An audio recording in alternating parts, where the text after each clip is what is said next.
welcome to today's service. Happy Father's Day to all our fathers and daddies. We love you from Ignite Teens. Thank you so much for being there for us. So, my name is Pelumi David, and I have two special guests with me today. My name is Paulani. And my name is Nena Ipeme. And Auntie Nena is our Ignite Teens teacher, so we're very excited to have her with us.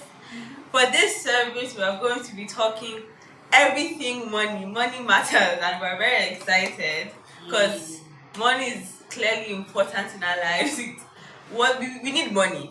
So as teenagers, we need to know how to handle money, even though some of us might not have as much as we want. We might get a little pocket money here and there, but we can still do a lot with it. And Auntie Nina is going to give us all the expert advice that we need, because we are both still learning. So yeah.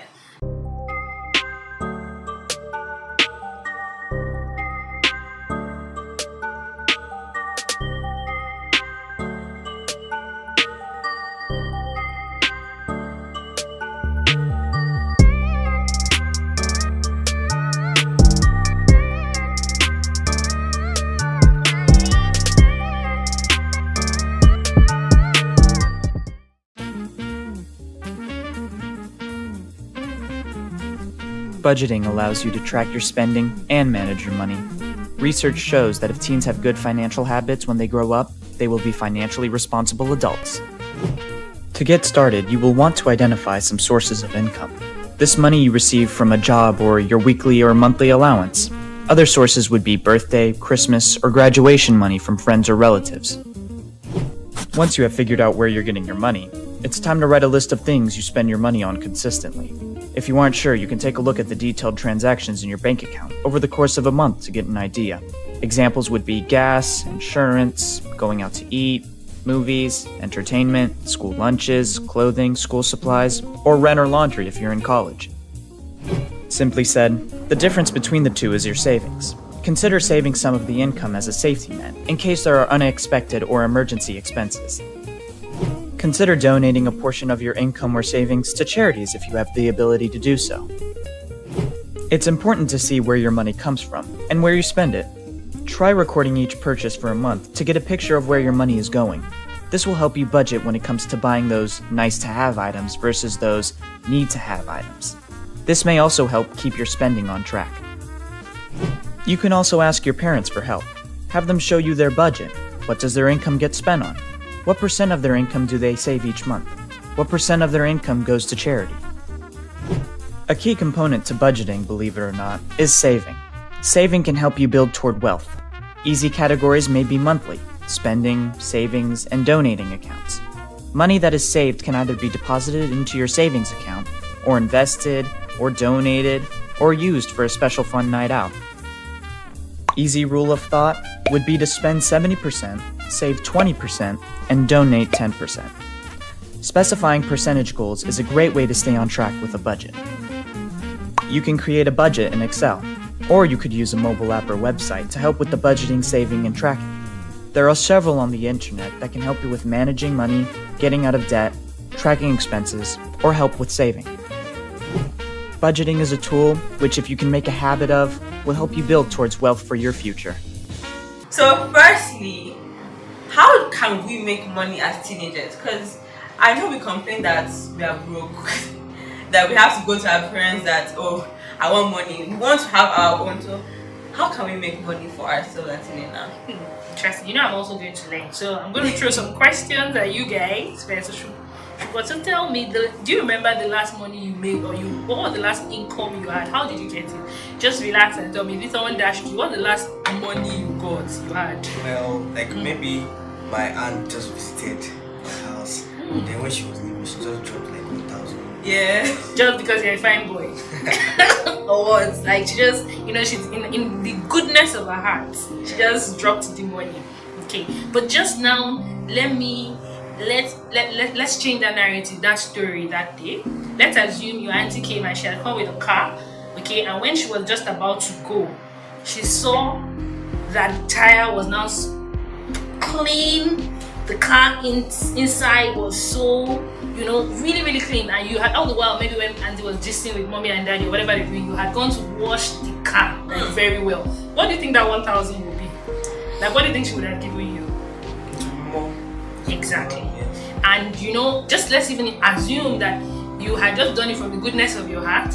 Yeah. But let's not even assume that you gave her a little, just enough, which was like your bill per se. Typical car wash today is 2,000 naira, or let's say 1,500 or whatever, depending on where you are. And then you just gave her a bill that was even 500 naira. Like, she will be so glad to pay more. So that's actually how you make money. We make money from things at this stage of our lives. You can make money from literally anything, but you just need to be creative. You need to think. You need to, you need to spend time to think of how do I make this money. You need to read. You need to search for knowledge. There's a lot of ways you can make money. Yeah, as a teenager. So that's the first thing I wanted to say. That first you need to think about how can I make money, and there are things that you do normally. What are the things I do normally that I can encash, that I can convert to cash? At home, my girl in the house, she knows how to make hair, and she makes hair really, really well. Funny enough, but she makes like natural. So every now and then she, can I plait your hair? She's always looking for people's hair to plait around, and trust me, she just likes doing it. She likes seeing someone's hair come from just like scattered to, in weaves and cornrows. And truth of the matter is that if you're going to go to the salon today to just go and weave, you pay like 1,000 naira. But even if, in fact, most times I'm like, oh, I'll buy you more. She's so excited. But that's how she's making money. And then we'll now talk about, after making money, what you do. But there are a lot of ways. What do you do normally at this stage as a teenager? What are the things? There's so many things, like I've explained. You can do car wash, just around the house. You can add value. Even in your parents, like look at your parents' schedule, typical schedule. Which way can you help them out that is value for things that they naturally spend money on? So just you pause and say, I'm in this house, I'm a part of this house. What do we spend money on? Look at the value chain. That's what we call value chain. That's how people make money. Look at the whole value chain in this house. Every time they're always asking to buy this, buy this. What do they spend money on? What can I do to take part of that money? Because that's your first source of income is within your house. Then you don't talk about friends. But I'm sure you also have a lot of ideas to share on how you think. I think it's very important, as you said, just monetizing our skills. And I think it's also a push for us teenagers to do things like to go out there and sharpen our skills. Because I know sometimes we can just be used to lazing around the house and then complaining that we don't have money. But how do you expect yourself to get money when you're just on your couch? So I think it's a push for us to do something with our hands, like what you already know how to do, sharpen it, because they pay for value, as Antonina said. They pay for your time and value, and the better your value is, the more money you get. So it's a push for us to do more, sharpen the skills we already have. We shouldn't just be beginners, especially this coronavirus period now. We have the time of the world to get things online, research, read, and sharpen and do better so we can get the more money we want. So, Shugo, what's something that you're really good at? Well, I like playing football. Yeah, that's right. So you can look for a way to maybe train younger children to like teaching them how to dribble, and parents will be glad that okay, they are with strict for this type of day. You can start with your cousins, because I'm sure you have some little cousins. You can teach if they're interested in football, and your aunties will be fine that okay, yeah, we should go, they are safe, and you cannot be getting money. And this that's a very brilliant idea. And then, do you like talking about football? Yes, I love to. You see, your voice even came louder than before. So you see, you like talking about football. Do you know that you can make money just by talking about football? So you have an opinion about a match. The match is over. Just put it together. You don't even need to, like, YouTube is even very fast. Even if it's like a WhatsApp voice note that every time, like, this match, my views on this match, boy, this is it, and then look out for this, and people begin to look forward to what does people think about it, and then maybe you can add some comedy to it, or you like yab someone. Trust me, I think it's something you can do. But this is just a simple example of how you can make money. And then this now goes to budgeting and planning the money we have, because a lot of our parents sometimes they give us pocket money, or even the aunties and uncles, shout out to them when they come to visit us, the 500 there, things that accumulate. So we're very impulsive. Maybe we get that money straight in. The first thing we're thinking about is I have to buy data, I have to buy this, I have to buy this, I have to buy this. But now I think we should start getting to a stage where we are planning what we do to our money, it's not too early. Yeah, not too early to Of course not. plan and budget and all those finances that it seems like big grammar. We need to actually learn it. So what's the easiest way for us as teenagers to start like budgeting our money? Exactly. So we can even ask ourselves a simple question. What is a big grammar? What is a budget? Yeah. A budget is just a statement of everything that needs to be done with a specific amount of money.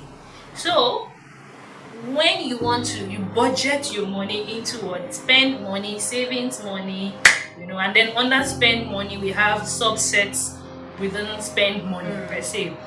The best way to budget your money, I still like very old school pen and paper, but for everyone here, I talked about using an app. There's application for everything in the world. And if you can't find a savings or budgeting app, which I know there are a lot I can recommend, then that clearly shows that that's an opportunity to make money. You need to design a budget app like now. Or maybe we find the ones that are not giving us the way we want it to be budget, put another app, or their apps trust me. If you go to Play Store, Google, the app, what it just shows is your income. Okay, so at my own stage of life, I have a family, so we have an income. Income comes from me, income comes from my husband, so that is income. So we put that together as income first, that money comes in. Then we now list all the expenditures that we have to do. So under expenditure, there are expenditures that are called recurring expenditure. So we already know that this one will always happen, no matter what happens. Then we now have things like our ad hoc expenditure, so things that you plan. For our family, we are very strong on planning and budgeting. Very, very strong. It's as strong as when you say, shout out to the aunties that give out the 500, that 1,500 is budgeted, it's on our Excel sheet. Yeah, so we budget and say in a month for these people we will give, so we call it like under giving family and friends. So this is the amount, so it will be like maybe say it's 15k. So now they will not go into, we don't really go into like who is whether we spend, but we just know. So around that, when you're spending money, it's like is it, which he calls it, is in the spreadsheet, so it's our Excel sheet. So for a teenager, first of all, my recommendation would be in that budget, so they spend money and they're saving money.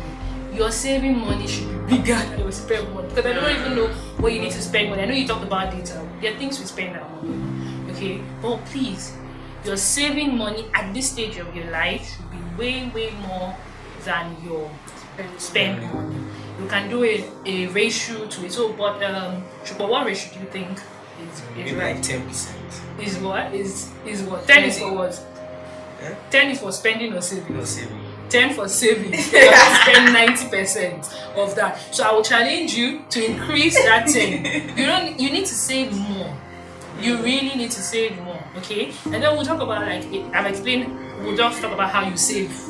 Because one thing is that it's not really easy for some people to save. Some people are better in saving than others. And it's also people's strength. You may have a sibling who is really good in, if you give her that money, trust me, she'll never give it to you. Even if, so you can say, okay, that person will help me hold my money, and you trust the person. There are different ways to save. We'll talk about it. So please, first of all, whatever income at this stage, your income will definitely not be very sure because you are not yet working. Okay, but we've also talked first of how to make money. So I'm hoping that after this episode, some people are going to come up with how do I make money. Alright, then another funny thing, people, you start with the expenses. What do I spend money on today?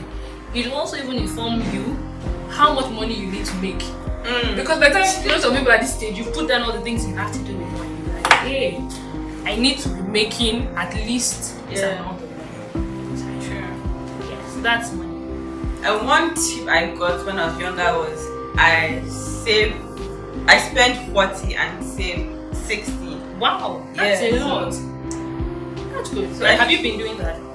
Sometimes. It's been hard, but I'm trying to now. So you mathematics, you can even do Google or whatever, as Athena said. So I said, okay, 40% of what I get every month from either pocket money or any little money for spending. Then I now prioritize what I need to spend. So the top list, okay, I need this, I need that. And then the wants can now come later, as long as it's still in my 40%. Then the 60 is for saving. Sometimes I give my mommy, but no, we have learned our lessons. Don't give mommy your money. Don't give mommy your money to save for They you. will say, I will come back later. They will not come back. Don't They give anything. have used it for your school fees. No, I don't. Do you also agree that you should not give mommy your money? Don't give Oh mommy. my God, you guys. You will give daddy better, but don't give mommy. But so I give either my sister, because my sister, is very good at saving money and Nice. keeping it. You won't even know where she kept it, so I give her sometimes. Okay, please just keep it for me. I don't want to see it again till this type of date, and I think that's very good in building up our skills. And you can also ask our parents to open bank accounts for us. Exactly. So what's the?